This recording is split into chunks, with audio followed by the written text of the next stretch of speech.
Hello dear friends or my dear students, you are welcome in RK Institute. I am Dr. RK Saini and today I am going to discuss group number 15 of P block element.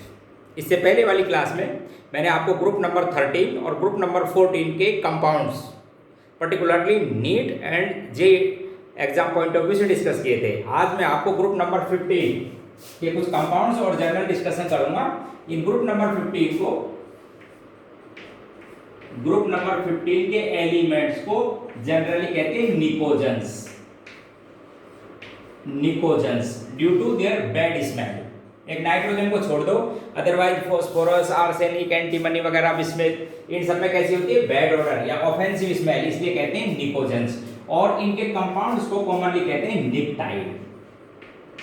इनके compounds को क्या कहते हैं? निप्टाइड्स। तो आज हम इनकी बात करेंगे, ठीक है। जनरल डिस्कशन आपको पहले भी बता दिया था कि इसके जो जनरल प्रॉपर्टीज हैं, electronic configuration, NH2 NP3, 5 electron होते हैं आउटर मोस्ट शेल में, एटॉमिक रेडियस का क्या ट्रेंड है, आयोनाइजेशन एनर्जी का क्या ट्रेंड है, ये सब बातें पीरियोडिक टेबल में डिस्कस की जाती है और वहीं से आप इनको देखें। काफी डिटेल में हमने बता रखी है आपको पीरियोडिक टेबल में कि कोई एक्सेप्शन है तो क्यों, विद रीजन। आज हम बात करेंगे ग्रुप नंबर 15 के एलिमेंट की प्रॉपर्टीज की। पर्टिकुलरली मैं 2-3 खास प्रॉपर्टी जो इसकी हैं वो मैं आपको एक्सप्लेन करूंगा। सबसे पहले बात करेंगे इनकी एटॉमिसिटी की। एटॉमिसिटी का मतलब होता है number of atoms in their molecule, कि मॉलिक्यूल में कितने एटम्स होते हैं। अच्छा, मॉलिक्यूल्स कौन बनाता है? या तो नॉन मेटल या मेटलोइड। मेटल तो बनाते नहीं। तो देखो इस ग्रुप के अंदर, इस ग्रुप में नाइट्रोजन, फॉस्फोरस, आर्सेनिक, एंटीमनी और बिस्मिथ। इसमें बिस्मिथ तो आपको बता दूं प्योर मेटल है। कैसा है? तो प्योर मेटल। इनके अंदर नॉन मेटेलिक नेचर होती हैं, दे आर नॉन मेटल्स। और arsenic metalloid, arsenic and antimony both are metalloid. however arsenic is more metalloid than antimony। तो अब आप ध्यान से देखें कि एटॉमिसिटी में कौन बनाएंगे अपने बाद में मॉलिक्यूल, या तो नॉन मेटल या मेटेलोइड्स, ठीक है। तो दो, एक तो नाइट्रोजन, फॉस्फोरस, आर्सेनिक। हालांकि कुछ एरोट्रॉप्स होते हैं एंटीमनी के, वो अलग चीज है, बाकी कॉमनली वो मेटेलिक लैटिस में मिलता है। तो नाइट्रोजन की एटॉमिसिटी तो होती है 2, ये तो बनाता है diatomic molecule. Arsenic and phosphorus, इन दोनों की एटॉमिसिटी होती है 4। इट मींस ये कितने बनाते हैं? Tetra atomic molecule. अब यहीं पे क्वेश्चन हो जाता है, देखो इधर ध्यान से देखेंगे कि साहब नाइट्रोजन जैसे डाइएटॉमिक मॉलिक्यूल बनाता है ऑक्टेट कंप्लीट करने के लिए, उसी तरह से ये फॉस्फोरस और आर्सेनिक ये डाइएटॉमिक मॉलिक्यूल क्यों नहीं बना लेते ऑक्टेट कंप्लीट? अब आपको मैंने केमिकल बॉन्डिंग में एक लाइन बताई थी, ध्यान से समझना, कि सिग्मा बॉन्ड इफेक्टिव ओवरलैपिंग से बनता है। इलेक्ट्रॉन डेंसिटी दोनों न्यूक्लियस के बीच में इंटरन्यूक्लियर एक्सिस पे एक्युमुलेट होती है, इसलिए स्ट्रॉन्ग बॉन्ड होता है।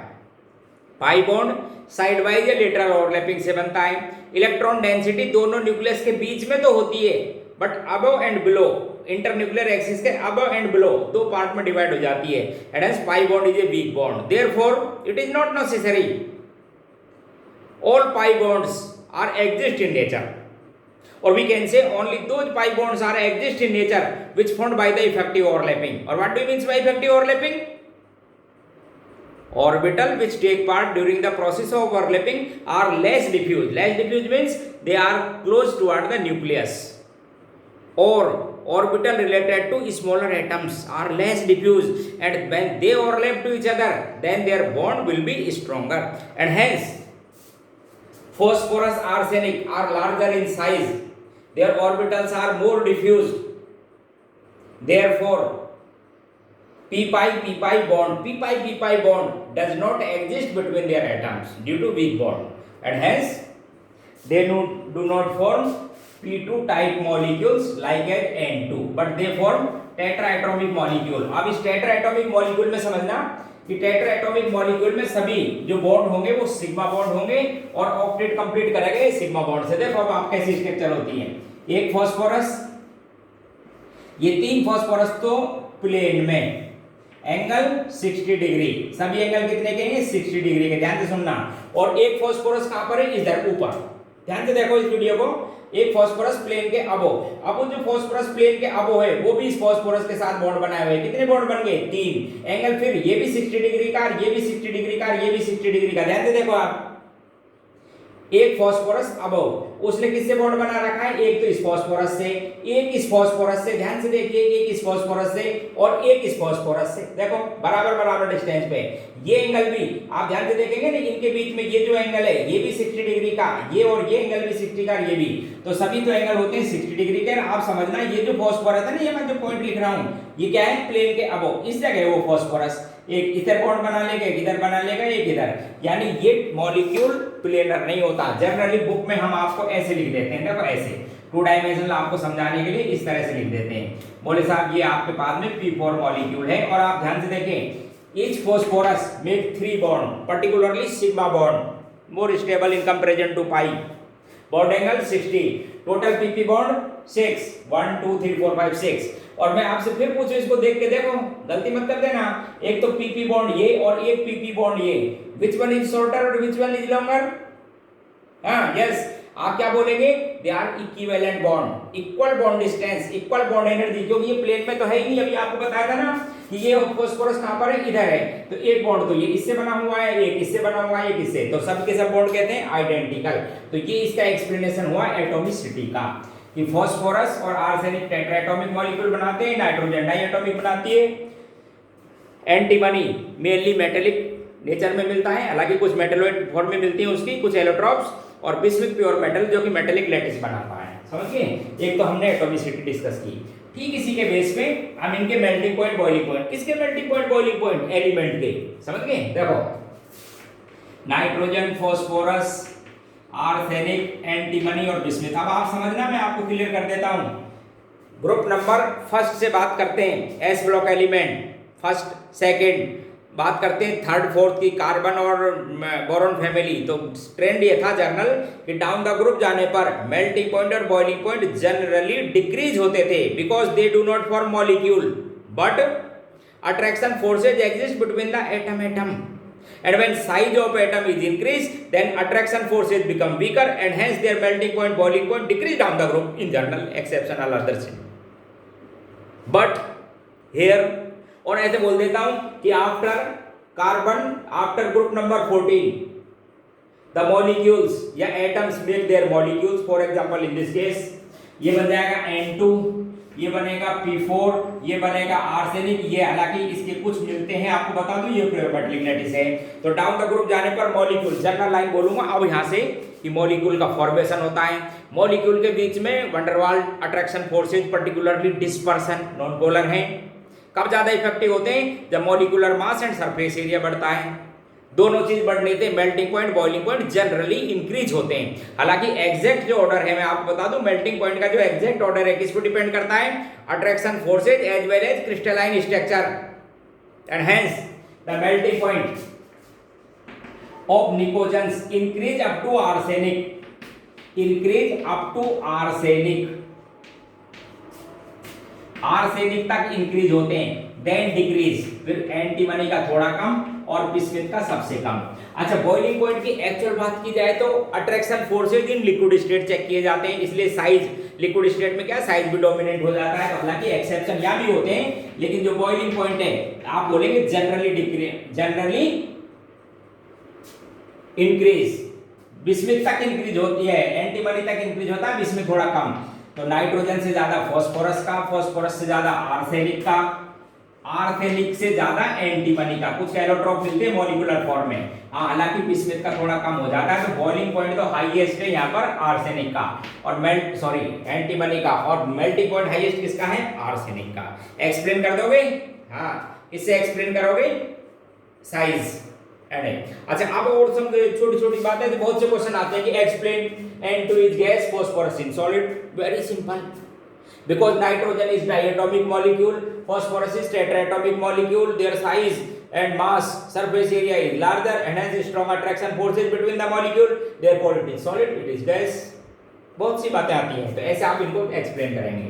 तो ये था साहब इनके मेल्टिंग पॉइंट, बॉइलिंग पॉइंट पे। अब अगला पॉइंट आपको एक्सप्लेन करूंगा इनकी valency and oxidation state. Group number 15 की valency and oxidation state, valency and oxidation state. अच्छा, वैलेंसी का मतलब तो समझते हो ना, number of bond formed by the atom in their given compound। Given compound में जितने बॉन्ड बनाता है एलिमेंट उसको कहते हैं वैलेंसी। तो आपको एक छोटी सी बात तो बताई थी सेकंड पीरियड के एलिमेंट की। द सेकंड पीरियड के जो एलिमेंट हैं उनकी मैक्सिमम वैलेंसी 4 हो सकती है, इससे ज्यादा नहीं। मैक्सिमम वैलेंसी 4 हो सकती है। तो नाइट्रोजन की भी मैक्सिमम वैलेंसी 4 हो सकती है। हालांकि इसके जो मेजर कंपाउंड है या मोस्ट ऑफ द कंपाउंड है वो किसके अंदर मिलते हैं, ट्राई वैलेंसी में, 3 वैलेंसी में। क्योंकि ऑर्डिनरी कंडीशन पर जब नाइट्रोजन की बात की जाएगी, सेकंड पीरियड का एलिमेंट है 2s तो इसका फुल होता है, और 2p में 3 अनपेयर्ड इलेक्ट्रॉन होते हैं। तो BBT की बात करें तो 3 को नॉन मेटल है, बॉन्ड बनाएगा ओवरलैपिंग से, और ओवरलैपिंग के क्या होनी चाहिए, अनपेयर्ड इलेक्ट्रॉन होने चाहिए। तो 3 होते हैं जनरल वैलेंसी।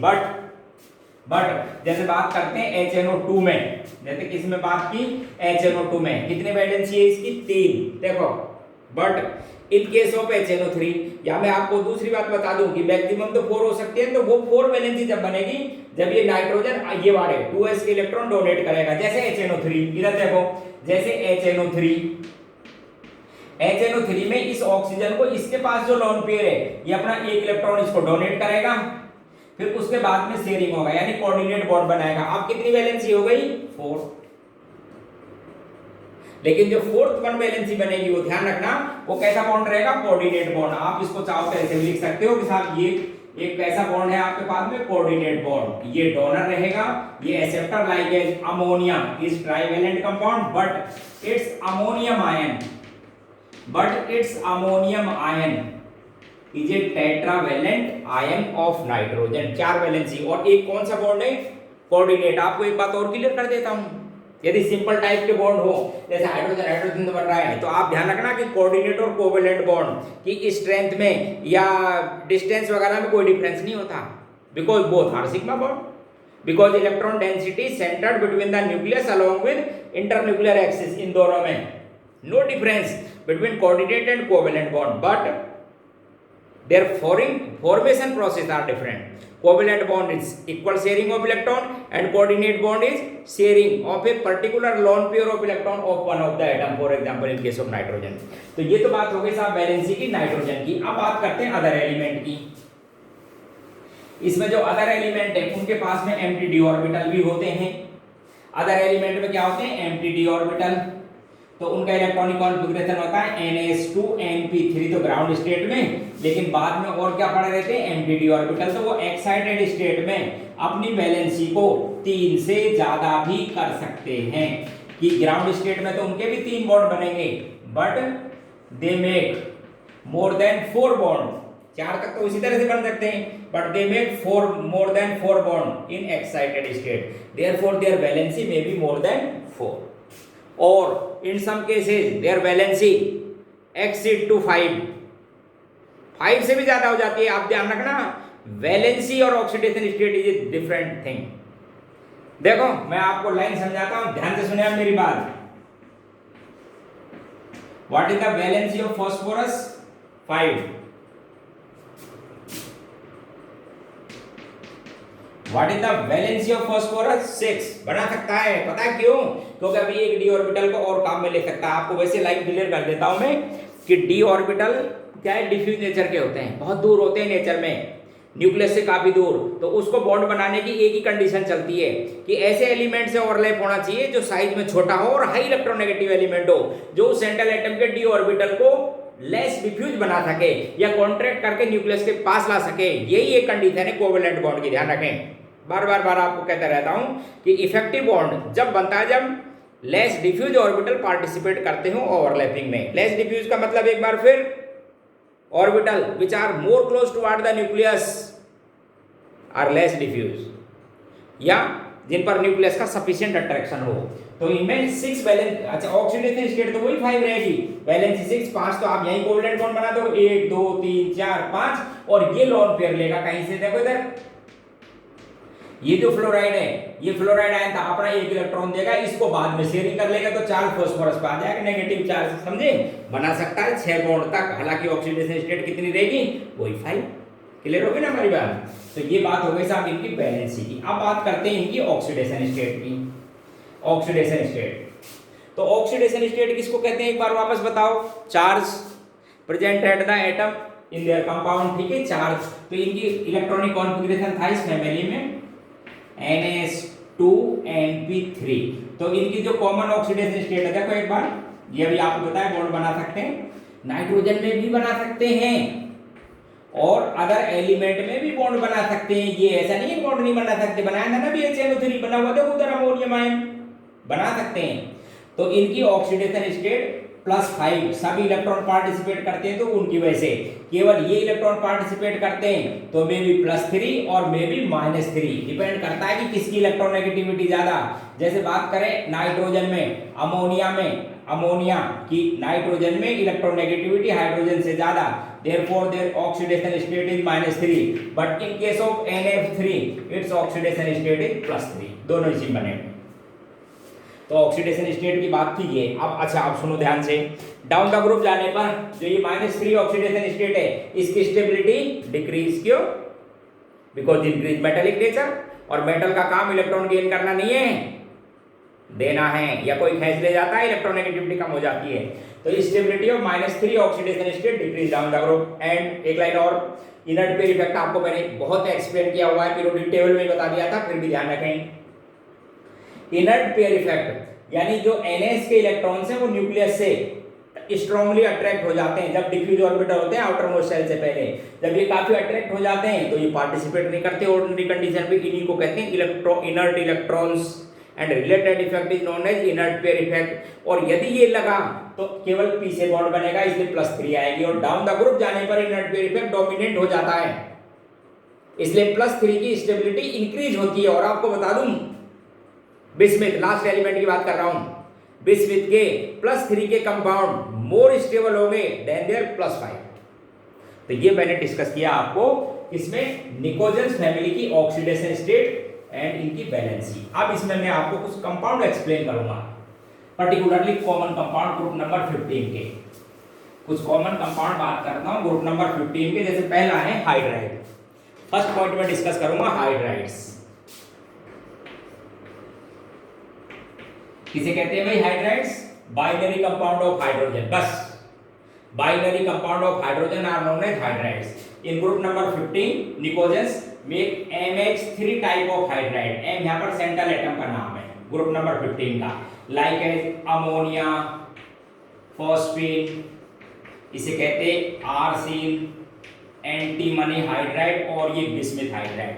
यहीं पर एक मेरा छोटा क्वेश्चन, बिल्कुल मैं यहाँ पर बहुत सी बात डिस्कस करूंगा। एक सबसे पहला छोटा क्वेश्चन कि साहब ये MH5 टाइप के हाइड्राइड क्यों नहीं बनाते? नाइट्रोजन का वेरी सिंपल आंसर क्या है? वेरी सिंपल, नाइट्रोजन का बोले साहब 5 बॉन्ड बना ही नहीं सकती, क्यों? Because hydrogen is a monovalent atom, therefore nitrogen does not form pentavalent compound due to absence of empty d orbitals. Nitrogen की बात तो नहीं खत्म हो जाती है। बोले अभी बात की थी ना फास्फोरस की, बोले ये तो बना सकती है, क्यों नहीं? फास्फोरस की बात करते हो, ये तो बना सकते हैं, जैसे ये तो आपने खूब सुन रखा है, बोले PCl5। तो ऐसे बनाने में क्या दिक्कत है? वापस कैसे बना है? By the use of their d orbitals, and d orbitals are much diffused या more diffused, therefore to make stable bond with d orbitals they combine with more electronegative and smaller non-metals like as halogens and oxygen. Best element are halogen, particularly fluorine and oxygen. तब जाके वो d orbital पास पाएंगे। इसलिए hydrogen क्या नहीं कर सकती? उस d ऑर्बिटल को, फास्फोरस के d ऑर्बिटल को कॉन्ट्रैक्ट करके न्यूक्लियस के पास नहीं ला सकती, यानी लेस डिफ्यूज नहीं कर सकती, इसलिए इफेक्टिव ओवरलैपिंग नहीं होता। क्लियर? तो एक बात ध्यान रखें, तब ये 3 टाइप के बनाते हैं। दूसरा पॉइंट आप देखो, इनमें बहुत सी बातें समझना। सबसे पहले डिस्कस करता हूं इनकी enthalpy of formation, standard enthalpy of formation. Standard enthalpy formation का मतलब समझते हो ना? 1 मोल बनना चाहिए फ्रॉम देयर कॉन्स्टिट्यूशनल एलिमेंट की स्टैंडर्ड स्टेट से।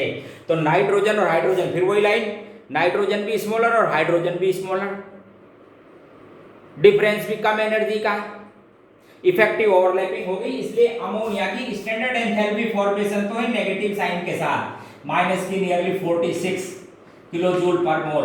और आपको बता दूं बाकी सबकी प्लस में, जैसे इसकी प्लस में 13 किलोजूल पर मोल, और बढ़ती जाएगी प्लस में। तो रफली आपको ध्यान रखना कि अमोनिया की standard enthalpy formation with negative sign, it means during the formation of ammonia from their constitutional element energy release, but the formation of other hydrides of pnictogens are endothermic process. तो एक line तो यही हो गई standard enthalpy formation. क्या बोलोगे? Ammonia की negative और बाकी की पॉजिटिव, और बाद में ये बढ़ती जाती है वैल्यू, जैसे 13 इससे भी ज्यादा हो जाती है, 68 ऐसे बढ़ती जाती है। ठीक है, दूसरी बात देखो, अब आप समझिए। दूसरा पॉइंट है bond distance between M H. तो ये बॉन्ड डिस्टेंस किस पे डिपेंड करती है? साइज पे, size of bonded atom. Nitrogen, phosphorus, arsenic and size बढ़ता रहता है, ये भी बढ़ती है, इंक्रीज डाउन द ग्रुप। कैसी होती है? Increases down the group. अच्छा, दूसरी बात करें था बॉन्ड एनर्जी की। बॉन्ड एनर्जी किसी की एमएच की। फिर मैं कई बार बताता रहता हूँ कि सर कैसा बॉन्ड है? Covalent bond. कौन सा ज्यादा स्ट्रांग होता है? जो इफेक्टिव ओवरलैपिंग से बनता है, इसलिए उसकी बॉन्ड एनर्जी ज्यादा। तो यही सबसे स्ट्रांग बॉन्ड है। तो bond energy decrease down the group, decreases down the group, सबसे ज्यादा इसकी बॉन्ड की एनर्जी। अच्छा, इसी के बेस पर आप इनकी स्टेबिलिटी बताएंगे। कोई स्टेबिलिटी बोले आपसे या थर्मल स्टेबिलिटी, एक ही बात होता है। तो सबसे अच्छा वो स्टेबिलिटी वही होगी, वही ज्यादा स्टेबल बॉन्ड बनेगा जो इफेक्टिव ओवरलैपिंग से बना हुआ है। कौन सा बनेगा? जिसमें डिफरेंस कम है, इसलिए stability decrease down the group, stability decreases down the group. अच्छा, इसी के बेस पर आप एक इनकी रिड्यूसिंग नेचर की बात करेंगे। क्या बात करेंगे? रिड्यूसिंग नेचर समझते हो ना? जैसे अमोनिया है, इसको हीट किया। देखो आपको एक डेफिनेशन याद दिलाता हूं हाइड्रोजन के रेस्पेक्ट में। Addition of hydrogen is known as reduction and removal of hydrogen is known as oxidation. आप समझना, तो हाइड्रोजन के रिमूवल को क्या कहते हैं? ऑक्सीडेशन। और जिसमें से इजीली हाइड्रोजन बाहर निकल जाएगी, इजीली ऑक्सीडेशन हो जाएगा। और जिसका इजी ऑक्सीडेशन होता है उसे क्या बोलते हैं? Strong reducing agent. And hence down the group increase reducing nature of the species. सबसे strong reducing agent bismuth hydride, reducing nature increase down the group. अगली बात करते हैं बॉन्ड एंगल की। समझो, अगली बात किसकी बात करते हैं साहब? बॉन्ड एंगल की। सबसे पहली लाइन, सबसे पहले बात करते हैं इस बॉन्ड एंगल की। सबसे पहला पॉइंट, सभी का बॉन्ड एंगल 109 डिग्री से कम। मैंने 109 डिग्री का क्यों नहीं लिया reference? Because sp3 hybridization in ammonia, but due to lone pair bond pair repulsion, due to LP-BP repulsion, molecule become bent then regular structure, therefore their bond angle less than 109 degree and 5 minute। तो इससे तो कम। फिर आप बात करेंगे, बोले साहब आगे ट्रेंड। अच्छा, अब वेस्पर थ्योरी और ड्रैगो रूल। पहले वेस्पर थ्योरी बताता हूं। क्या कहती है वेस्पर थ्योरी? कि जैसे जैसे सेंट्रल एटम, समझना वेस्पर थ्योरी की डेफिनेशन।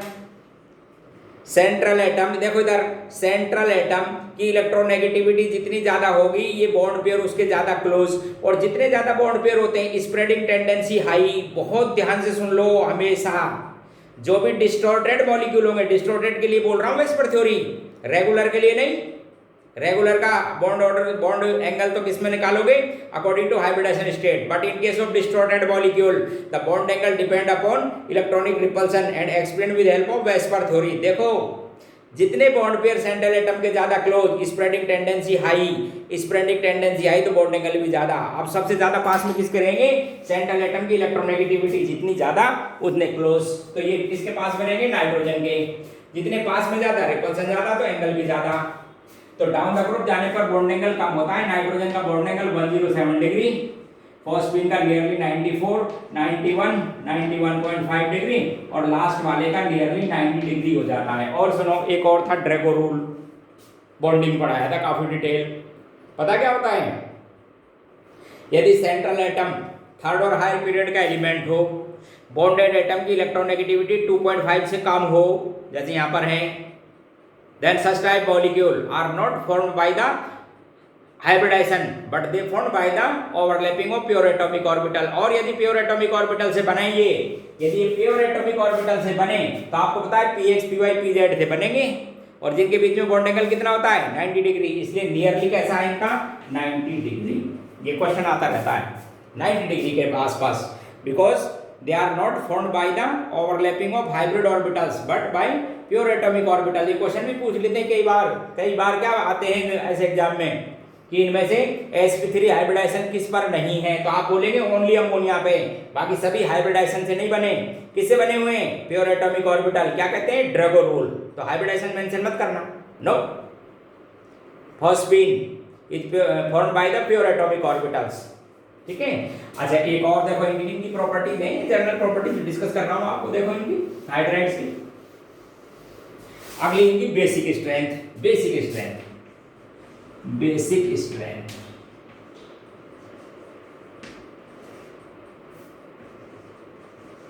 बेसिक स्ट्रेंथ, तो सबसे पहली लाइन तो आप ये समझेंगे, दे आर लुईस बेस। किस डेफिनेशन पे? लुईस, इलेक्ट्रॉन पेयर डोनेट करते हैं। अब कई लाइनें मेरे पास एक्सप्लेन करने की, समझना कितनी तरीके से मैं एक्सप्लेन करूं। एक लाइन, सबसे पहली बात, नाइट्रोजन के पास में एम्प्टी ऑर्बिटल नहीं है, बाकी सभी के पास में एम्प्टी ऑर्बिटल पड़े हुए हैं, और एम्प्टी ऑर्बिटल इलेक्ट्रोफिलिक नेचर के होते हैं, इसलिए electron donating tendency down the group जाने पर कम होती है, and hence basic nature decrease down the group. It means ammonia is the strongest base in pnictogens. एक पॉइंट। दूसरा, मेरे पास बहुत सी बात समझाने के लिए, दूसरी बात भी इससे रिलेटेड ये, डाउन द ग्रुप जाने पर inert pair effect become dominant. अभी बताया था, डाउन द ग्रुप जाने पर इनर्ट पेयर इफेक्ट कैसा हो जाता है? Dominant. It means donating tendency, electron pair को डोनेट करने की tendency decrease. It means basic nature decrease down the group. एक और खास बात देखिए, अमोनिया, खास लाइन, खास लाइन, ये अमोनिया में ये जो लोन पेयर है, पता है किसमें है? ये sp3 हाइब्रिड ऑर्बिटल्स में। और फास्फोरस के पास जो ये पता है किसमें है? 3s में। बहुत इंपॉर्टेंट लाइन, और इसको समझोगे ना तो ही बात समझ बैठेगी। आपको बता दूं, जनरल छोटी मोटी बातें नहीं है। ये लोन पेयर sp3 में, ये लोन पेयर s में, Drago rule. sp3 is more directional, make is more stable, a more strong bond than non-directional, therefore it make a strong bond, means their lone pair are easily donate to the electrophile and has strong base। तो सब बातों को बता के और ये बोल सकता हूं कि डाउन द ग्रुप जाने पर इनकी basic strength decrease down the group. Basic strength क्या है? डिक्रीज डाउन द ग्रुप, ठीक है। एक और प्रॉपर्टी और बताऊंगा इनकी, ये सब बातें आप ध्यान रखें, इनको सुनते रहा करो। एक इनके मेल्टिंग पॉइंट, बॉइलिंग पॉइंट भी डिस्कस करूंगा। एक मैं आपको निकोजन के जो हैलाइड्स हैं, इनके melting point and boiling point समझना ध्यान से। मेल्टिंग पॉइंट और बॉइलिंग पॉइंट की जहां तक बात है, ये डिपेंड करते हैं attraction forces between the molecule, समझना। मेल्टिंग पॉइंट, बॉइलिंग पॉइंट की बात कर रहा हूं। Melting point and boiling point, main factor तो होता है attraction forces between the molecule. यदि एक ही तरह के अट्रैक्शन फोर्सेज होते, समझना, नाइट्रोजन, ये फास्फोरस, ये आर्सेनिक, इसका hydride, that antimony hydride and bismuth hydride. सुनिए, if only dipole attraction forces exist between the molecule because they are polar, यदि पोलर ही मॉलिक्यूल हैं ये और डाइपोल अट्रैक्शन फोर्स ही होते, तो वो साइज बढ़ने पर या सरफेस एरिया और मॉलिक्यूलर मास बढ़ने पर इफेक्टिव हो जाते। इसलिए इनके मेल्टिंग पॉइंट और बॉइलिंग पॉइंट का यही आंसर आ जाता या यही ऑर्डर होता, if only dipole attraction forces act between the molecule, but hydrogen bonds also exist between the ammonia molecule in addition to dipole, therefore its melting point and boiling point is greater than expectation। तो इसका melting point boiling point यहाँ पर नहीं, ज्यादा। आपको बता दूं, ये लर्न करने वाली बात है, जो boiling point है इसका वो तो इन दोनों से ज्यादा। एग्जैक्ट आंसर आप ध्यान से देखें, एग्जाम में जाने से पहले सीक्वेंस को भूल नहीं जाना। तो बॉइलिंग पॉइंट तो इसका इस जगह, किससे ज्यादा? इन दोनों से। कोई पूछे क्यों, तो आप बताना आंसर कि साहब डाइपोल के अलावा इसमें हाइड्रोजन बॉन्ड भी है, मॉलिक्यूल मोर एसोसिएशन, एनएस, boiling point greater, melting point और भी ज्यादा इसका। फॉस्फीन, फिर आर्सीन, फिर एंटीमनी, और उसके बाद अमोनिया। हालांकि मैं आपको बता दूं कि बिस्मिथ है ना, इसका मेल्टिंग पॉइंट रिपोर्ट नहीं है। उसका रीजन मैंने बताया, थर्मल स्टेबिलिटी कम है, रूम टेम्परेचर पर आते ही डिसोसिएट हो जाता है, इसलिए ऑब्जर्व नहीं है। मैं ये फिर बोल दूं तो मेल्टिंग पॉइंट इसका आप बोल सकते हो सबसे ज्यादा है। ऑब्जर्व मेल्टिंग पॉइंट में सबसे ज्यादा अमोनिया का बॉइलिंग पॉइंट ये। तो ये मेरे पास एक टॉपिक हुआ, क्या नाम था इसका? Hydrides of pnictogens. दूसरा टॉपिक आपको एक्सप्लेन करता हूं, बहुत इंपॉर्टेंट टॉपिक है। ऑक्साइड्स ऑफ निकोजेंस या रिएक्शन विद ऑक्सीजन। तो समझो देख ध्यान से, जो कॉमन ऑक्साइड्स हैं निकोजेंस के वो होते हैं साहब दो, एक तो N2O3 टाइप के यानी +3 ऑक्सीडेशन स्टेट में, और एक होते हैं +5 ऑक्सीडेशन स्टेट में M2O5। M यहाँ पर क्या है, कोई निकोजेंस। जैसे नाइट्रोजन की बात करता तो नाइट्रोजन, फॉस्फोरस, आर्सेनिक, एंटीमनी और ये बिस्मिथ। रुकना भी यार, एक बार लिख देता हूं और आप समझना। इधर पेंटा में बात करता तो N2O5, P2O5, AS2O5, एंटीमनी, पेंटा ऑक्साइड, और बिस्मिथ का नहीं मिलता पेंटाऑक्साइड। यही एक क्वेश्चन बन गया। बोलो साहब क्यों, इसमें क्या दिक्कत है? तो अभी आपको थोड़ी देर पहले बात बताई थी कि बिस्मिथ की +5 ऑक्सीडेशन स्टेट लेस स्टेबल होती है than their +3 due to inert pair effect, therefore its pentaoxide easily reduced by oxide ion does not exist in pentaoxide form. +5 का ऑक्साइड नहीं बनता, क्यों? क्योंकि इनर्ट पेयर इफेक्ट की वजह से +3 मोर स्टेबल, और we can say it is easily reduced by oxide ion and hence it make trioxide। एक लाइन हो गई। दूसरी बात, इनकी नेचर पूछते हैं साहब, which one is acidic and which one is moric। सुन लो पहले ध्यान से। एक तो जर्नल, पूरी पीरियोडिक टेबल में जर्नल, एक लाइन आपको समझा दूं, भूलना नहीं। मोर आयोनिक, मोर बेसिक, मोर कोवेलेंट, मोर एसिडिक। आप एक इसको कैसे याद रखोगे? देखो देखो, बिल्कुल सबसे सिंपल। आपको बिल्कुल, आप इनऑर्गेनिक केमिस्ट्री को बहुत ध्यान से पढ़ेंगे ना, मन लगा के पढ़ेंगे और समझ के बड़ा मजा आएगा। आपको बता देता हूँ, मैं तो कहता हूँ पूरी जो केमिस्ट्री अपनी तीनों, ऑर्गेनिक, इनऑर्गेनिक, फिजिकल, सबसे अच्छा मजा ही पढ़ने में, समझने में, एक्सप्लेनेशन में इनऑर्गेनिक में आता है। बेसिक केमिस्ट्री, बेसिक, रटने की जरूरत नहीं, सुनना। ये भी नाइट्रोजन, सोडियम का ऑक्साइड और ये सल्फर का ऑक्साइड। मैं क्या कह रहा था कि मोर आयोनिक, मोर बेसिक। आप सुनिए ध्यान से, ध्यान से सुनिए। इसको डाला था वाटर में, तो इसमें तो क्या है, कैटायन। कैटायन वाटर के किसके संग करेंगे, इसके संग, तो बन जाएंगे एनओएच। इसको डाला वाटर में, बोले साहब इसमें तो आयन ही नहीं है, ये तो कोवेलेंट है, तो फिर क्या होगा, पाई बॉन्ड डिलोकलाइज होगा, इसमें पॉजिटिव, इसमें नेगेटिव, वाटर जोड़ देंगे आप, और बोले साहब ये बनेगा। या तो आप समझना, अरे सुनते जाओ। H2O4 बन गया। H2O4 के सॉल्यूशन में क्या आएगा, H+ आयन, क्योंकि ये पोलर बॉन्ड है, सल्फेट बन जाएगा और H+ आएगा। क्या कह रहा था, it is covalent, aqueous solution contain H+ ion and hence acidic, it is ionic, aqueous solution contain hydroxide ion and hence basic। यहीं पे लाइन पूरी हुई है। तो अब नोट कर लो, आप भूलना नहीं। मोर आयोनिक, मोर बेसिक, मोर कोवेलेंट, मोर एसिडिक। बोले साहब ये मोर आयनिक, मोर बेसिक के चेक कैसे करेंगे? बस एक ही बात चलने दो, Fajans rule. Fajans rule, when penetration polarisation power of cation is increase. Polarisation समझते हो ना, डिफॉर्मेशन टेंडेंसी, उसके लिए हाई चार्ज होना चाहिए, साइज स्मॉलर होना चाहिए, डिफ्यूज ऑर्बिटल आगे तो कहना ही क्या। यदि कैटायन में डिफ्यूज ऑर्बिटल आगे तो कहना ही क्या, जैसे डी ब्लॉक के। पता है क्यों? क्योंकि उसकी न्यूक्लियर अट्रैक्शन को प्रॉपर्ली शील्ड नहीं करता, फिर तो उसकी पोलराइजेशन पावर बहुत ज्यादा। मोर कोवेलेंट, जैसे डी ब्लॉक के कंपाउंड आयनिक होते हुए भी कोवेलेंट कैरेक्टर बहुत हाई होते हैं उनमें। तो मैं क्या कह रहा था कि जब मोर आयनिक, मोर कोवेलेंट की बात कभी करनी हो तो फाजान रूल लगा के देखो। फाइन्स रूल के अकॉर्डिंग जब कैटायन की पोलराइजेशन पावर ज्यादा हो जाती है तो उसके कंपाउंड में कोवेलेंट कैरेक्टर ज्यादा आ जाते हैं। और यहां पर मैं बात कर रहा हूं आपको ऑक्साइड की, मोर कोवेलेंट, मोर एसिडिक। देखो अब इनकी बात करते हैं, ये लाइन आपको क्लियर कर दी, भूलेंगे नहीं। अब यहां पर आओ साहब, देखिए अब बात करते हैं एक तो ग्रुप में, डाउन द ग्रुप जाने पर मेटेलिक नेचर इंक्रीज, और मेटेलिक नेचर इंक्रीज होने से आयनिक कैरेक्टर, क्योंकि ऑक्सीजन तो आपको पता है नॉन मेटल है और ये मेटल है, तो डाउन द ग्रुप जाने पर मेटेलिक नेचर इंक्रीज, इसलिए ionic character increase and has basic nature increase. Basic nature increase, पूरी पीरियोडिक टेबल में ध्यान रखना, बेसिक नेचर क्या होती है, इंक्रीज। अच्छा इसमें भी ऐसे ही। अच्छा अब एक +3 एक +5, अब फिर तो देखा आप समझना, ये ऑक्साइड आयन, एक तो क्या है आपके पास में +3 का कैटायन और एक क्या है सपोज +5 का। आपको समझाने के लिए लिख रहा हूं, हालांकि कोवेलेंट है। मैं कुछ बताओ कौन ज्यादा पोलराइज करेगा, बोलिए। It has more covalent, more acidic। तो कंक्लूजन ये निकल गया कि +3 के ऑक्साइड्स के कंपैरिजन में +5 के ऑक्साइड्स आर मोर एसिडिक। ये तो general trend. Down the group जाने पर बेसिक नेचर इंक्रीज और +3 के कंपैरिजन में +5 के मोर एसिडिक। अब एक्चुअल पॉइंट बात करनी है, इधर एक्चुअल में बताओ होता क्या है अब इनमें, तो आप सुन लो।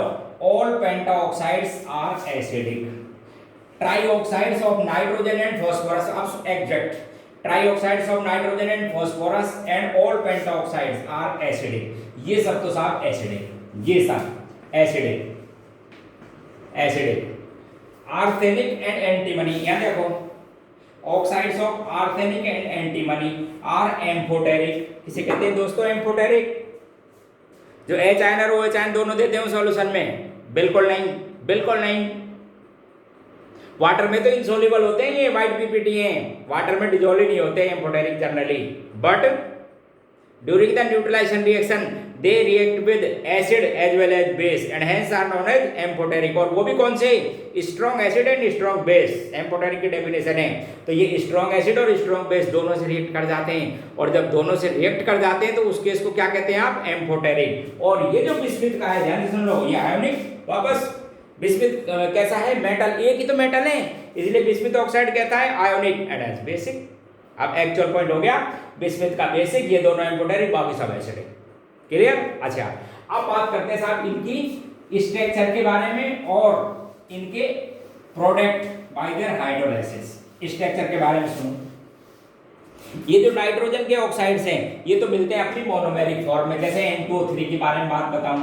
N2O3 दो स्ट्रक्चर रिपोर्टेड है, हालांकि बाकी मोर कॉमन स्ट्रक्चर या सबसे मोस्ट स्टेबल स्ट्रक्चर ये है। इसके बारे में मैं आपको समझाऊंगा। स्ट्रक्चर एक और लिख देते हैं कई बार, बोले साहब ये सिमेट्रिकल स्ट्रक्चर है, बोले ऑक्टेट कंप्लीट है। हाँ साहब बिल्कुल सही बात है, देख लो आप, चेक भी कर लो, ऑक्टेट कंप्लीट है, कोई दिक्कत नहीं। ये इसकी सेकंड स्ट्रक्चर है, but structure first is more stable than second one because, ध्यान से सुनना, nitrogen oxygen both are second period element, their size are much smaller and as lone pair repulsion are more dominant, and when LP present at the adjacent atom, ध्यान से सुनिए, present at the adjacent atom, then repulsion will be more dominant and stability less, therefore structure second is highly unstable and structure first is more stable। इस पे LP नहीं है, देखो lone pair ही नहीं है, इस पे 5 इलेक्ट्रॉन काउंट कर लो, तो ये फर्स्ट में रहता है स्ट्रक्चर। हाँ वो मिलता है, लेकिन आप ध्यान रखेंगे लेस स्टेबल।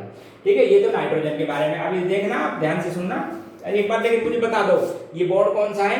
पी पाई या डी पाई? पी पाई, पी पाई। ये भी पी ऑर्बिटल है, इसका भी पी पाई बॉन्ड है, जो भी पाई बना रखा है। आप रुकना, अब इसी तरह से N2O5 के बारे में बता दूं। N2O5 भी पाई बॉन्ड आराम से बना लेता है, इसी तरह से ये N2O5 की स्ट्रक्चर हो जाएगी। देखो ये N2O5 की, तो ये तो मिलते हैं साहब मोनोमेरिक फॉर्म में। और आपको लाइन बता दी कि नाइट्रोजन ऑक्सीजन सेकंड पीरियड के एलिमेंट है, साइज छोटा, पाई बॉन्ड स्टेबल, पी पाई खूब बॉन्ड बनाते हैं, स्टेबल भी बनता है। अच्छा, जब इनका हाइड्रोलाइसिस करोगे तो कोरेस्पॉन्डिंग ऑक्सी एसिड में टूट जाते हैं, इधर H जोड़ोगे इधर OH, तो किस में कन्वर्ट हो जाएगा? HNO3 में। इसे कहेंगे आप नाइट्रिक एसिड, इसलिए इसको क्या बोलेंगे? Nitric anhydride. Anhydride common term में कब काम ली जाती है? After removal of water from acid. उल्टा बोलो, after removal of water from acid the product is known as anhydride and as N2O5 is known as nitric anhydride. अच्छा, अब बात करते हैं साहब इसकी N2O3 की। जब इसकी बात करते हैं तो इसकी जो लेस स्टेबल है उससे चेक कर सकते हो या तो इसका जब हाइड्रोलाइसिस करोगे तो ये बन जाएगा आपके पास में HNO2 2 मॉलिक्यूल्स। इस लेस जो स्टेबल होती है वो रिएक्टिविटी बहुत ज्यादा होती है, ध्यान रखना। लेस स्टेबल स्ट्रक्चर रिएक्टिविटी में हाई, तो जब हाइड्रोलाइसिस करोगे तो ये रिएक्शन करके HNO2 और HNO2, तो ये बन जाएगा नाइट्रस एसिड। तो इसको क्या बोलोगे? Nitrous anhydride. तो मैं ये कह रहा था +5 के ऑक्सी एसिड को बोलेंगे एक, +5 के ऑक्सी एसिड को क्या बोलते हैं? एक, और +3 को क्या कहते हैं? अस, लाइक एज फेरस्फेरिक, हायर में एक, इसमें एक अस, तो इसको क्या बोलेंगे? नाइट्रस। इसको क्या बोलेंगे? नाइट्रिक। HNO3 को क्या बोलेंगे? नाइट्रिक। ठीक है, ये तो इनकी बात हुई। अच्छा, अब सुनो मैं क्या कहता हूं, देखो other covalent oxides of pnicogen, इसको तो छोड़ दिया। Other covalent oxides of pnicogen are exist in dimeric form, यानी वो मोनोमर नहीं बनाते। अब आप सुन लो मेरी बात, क्या कह रहा हूं। जैसे ये लिखा था P2O3 ऐसे नहीं मिलता, क्या बनता है? P4O6। ये अभी सभी जो थे नाइट्रोजन का, उसके बाद आर्सेनिक, उसके बाद एंटीमनी, बिस्मिथ को लिखना नहीं, क्यों? बिकॉज आयनिक, आयनिक में क्या मिलते हैं? आयंस। क्या मिल जाएंगे? आयंस। आयनिक में क्या मिलेंगे? आयंस। बिस्मिथ +3 ऑक्साइड, ये तो आयंस में इलेक्ट्रोस्टैटिक फोर्स, ठीक है। तो ये मिलते हैं साहब डायमेरिक फॉर्म में, स्ट्रक्चर ऐसे ही। यहां पे फिर क्वेश्चन पूछूंगा, देख लो।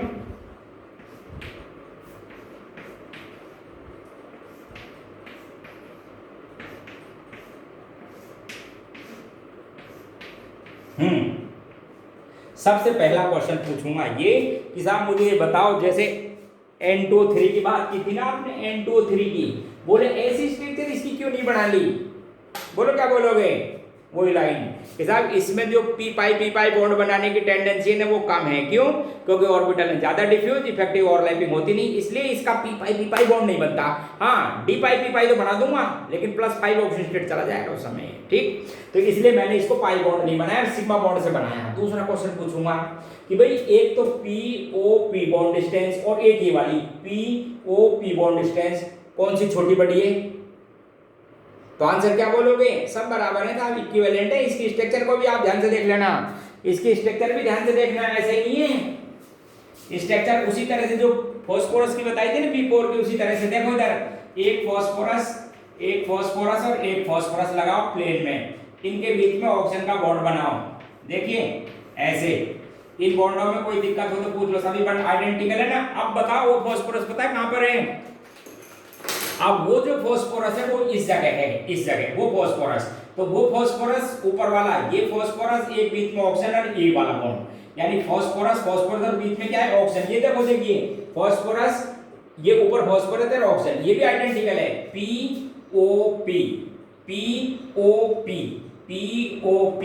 POP ऐसे। तो आप ध्यान रखना, ऐसा नहीं है मॉलिक्यूलर अनसिमेट्रिकल हो, सभी बॉन्ड आइडेंटिकल हैं और सिग्मा बॉन्ड से ऑक्टेट कंप्लीट है, पाई की जरूरत नहीं है। इसलिए कैसे मिलता है ये? डायमेरिक फॉर्म में। इसी तरह से जैसे इसका पेंटा ऑक्साइड की बात की जाए, वो भी डायमेरिक, P2O5 सभी कैसे मिलते हैं? डायमेरिक। ये क्वेश्चन छोटे छोटे आपको जैसे मॉड्यूल वगैरह करते हो ना पेंसिल के या जिसके भी करते हो, तो वहां पर आपको क्वेश्चन पूछे रहते हैं, जब how many sigma how many pi bond तो स्ट्रक्चर आनी चाहिए। तो P4 और 10 में क्या करोगे आप? 5 बॉन्ड बना दोगे ऐसे, एक एक ऑक्सीजन पर एक्सपेंड करो। ये लो साहब, अब फिर मुझे क्वेश्चन बताओ, बोले अभी तो आप कह रहे थे ना पाई बॉन्ड नहीं बनता, ये बना दिया मैंने। लेकिन दोस्तों ये पी पाई नहीं है, पता है कौन सा है? डी पाई, क्योंकि यहाँ पर नाइट्रोजन ही बता सकते हो कौन सी ऑक्सीजन स्टेट है? +5। क्या ऑक्सीडेशन स्टेट है? +5 का मतलब समझ गए? साइज बहुत छोटा, +4 जाने से साइज छोटा, और वो जो बहुत ऊपर था ना डी ऑर्बिटल, वो कॉन्ट्रैक्ट होकर न्यूक्लियस के बहुत क्लोज आ गया, और जब बहुत क्लोज आ गया ना, make effective overlapping and it is not P pi bond but it is A D pi bond, stable होता है, बन जाता है, कंडीशन होनी चाहिए बस। तो ये बन गया था इसका पेंटा ऑक्साइड की स्ट्रक्चर। फिर दूसरी बात आती है इनका हाइड्रोलाइसिस का प्रोडक्ट। अब देखना, ध्यान से देखना, कराओ साहब हाइड्रोलाइसिस, तोड़ो वाटर से, इधर H इधर OH, सारे बॉन्डों को तोड़ दो, इधर H OH इसी तरह से तोड़ दो, H और OH। तो आप देखेंगे कि साहब फास्फोरस पे 3 OH आ जाएंगे, और किस में कन्वर्ट हो गया ये? H3PO4 में। क्या कहेंगे आप इसको?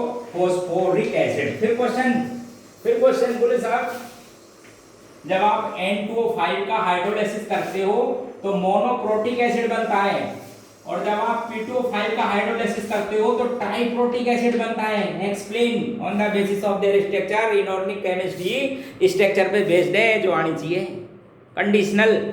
ऐसे एक्चुअल में HNO3 P2O5 की स्ट्रक्चर में बहुत अंतर है, तो आप ध्यान रखेंगे इसका हाइड्रोलाइसिस से क्या बनेगा? वैसे है तो इक एसिड ही, हाई में क्या लगाते हैं? इक, nitric, phosphoric, but nitric acid is monoprotic and phosphoric acid is a triprotic. Clear होगी बात? तो ये इसके हाइड्रोलाइसिस के प्रोडक्ट थे। एक चीज और, जैसे वहां पर आपने असका किया था ना, उसी तरह इसका करके दिखाता हूं आपको। देखो इधर देखो, ये साहब आपके पास में है P2O3 की स्ट्रक्चर, समझ लो, इस ऑक्सीजन को हटा दो। इसका किया था आपने हाइड्रोलाइसिस, इसका जब हाइड्रोलाइसिस किया तो फास्फोरस पर कितने आ गए? 3 OH। क्या आ गए? 3 OH। एक स्ट्रक्चर तो मैंने इसकी ये लिख रखा, ऐसा बोला तो ऐसे जाएगा ये H3PO3। क्या बोलेंगे आप इसको? H3PO3 लिखेंगे और बोलेंगे फास्फोरस एसिड। एक स्ट्रक्चर तो ये, एक और लिख के दिखाता हूँ, बताना कि क्या अंतर है उसमें। एक और लिखता हूँ इसकी, एक और लिखी मैंने इसकी स्ट्रक्चर। ये पहले तो आप मुझे बताओ वही चीज है, H3PO3 counter which one is more stable, तो आप क्या बोलेंगे structure second is more stable than first reason. फिर वही मेरे पास तो कि साहब इसके अंदर है ना एडजेसेंट एटम पर एलपी नहीं है, सेंटर एटम पर लोन पेयर नहीं है, 5 इलेक्ट्रॉन बॉन्डिंग में चले गए, यहाँ पर है, यहाँ पर क्या है एलपी रिपल्सन। तो एक तो H3PO3 इस फॉर्म में मिलता है, इसमें नहीं। और जो ये फॉर्म इसमें कन्वर्ट होती है ना, पता है क्या कहते हैं उसको, टॉटोमेरिज्म। माइग्रेशन हुआ हाइड्रोजन का, कैसे देखना इधर, इधर देखना, ये पोलर बॉन्ड, ये लोन पेयर इलेक्ट्रॉन देगा H को, इधर देखो ये इलेक्ट्रॉन जाएगा इस H के पास, इस पाएगा नेगेटिव, इस पे पॉजिटिव, दोनों बॉन्ड बना दिया। और when hydrogen transfer migrate from one polyvalent atom to another, then it is known as tautomerization, and hence it is the tautomeric form transformation। क्या कहते हैं इसको, टॉटोमेराइजेशन। डायड और triad, it is dyad system. देखो जब एक से दूसरे पे जाता कहता है क्या कहते हैं, डायड। ऐसी होती है ना टॉटोमेराइजेशन, डायड ट्रायड इस तरह से। तो ये कन्वर्ट हो जाएगा आपके पास में किसमें, H3PO3 इस फॉर्म में मिलता है। और दोस्तों बताओ इसकी कितने H प्लस आयन देगा, तो आप कौन से H प्लस आयन की बात करते हो, जो पोलर, ये तो नॉन पोलर टाइप का electronegativity equal, and hence it is a diprotic acid, and hence it is a diprotic acid. Clear. चलो आज क्लास में यहीं पर ऑफ करता हूं, इनको थोड़ा तैयार करो, अगली क्लास में फिर बताऊंगा इसी फैमिली को। ओके।